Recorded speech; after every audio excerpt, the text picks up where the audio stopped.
இந்த நாள் கர்த்தருடைய வார்த்தை நீதிமொழிகள் 14ஆம் அதிகாரம் 11ஆம் வசனத்தை வாசிக்க கேட்போம். செம்மையானவனுடைய கூடாரமோ செழிக்கும். இன்றைக்கு கர்த்தர் உங்களை பார்த்து சொல்லுகிறார், உங்க குடும்பத்துல பல செழிப்புகளை தேவன் கட்டவிழ்க்கிறார்.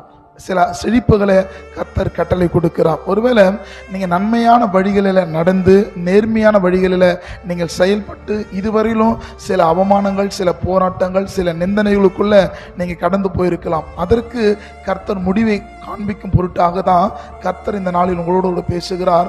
செம்மையானவருடைய கூடாரத்துல செழிப்பை தேவன் கட்டளையிடுவார். அப்படின்னா செம்மையானவர் என்பது யாரை குறிக்க சொன்னா, கர்த்தருடைய வார்த்தையை கீழ்ப்படிந்து அதன் வழி நடக்கிறவர்கள் தான் செம்மையானவர்கள். இந்த வார்த்தை கேட்கிற நீங்கள் கீழ்ப்படிந்து நடப்பீர்கள் என்று சொன்னா நிச்சயமாய் கர்த்தர் உங்களை ஆசீர்வதிப்பார். ஆமென்.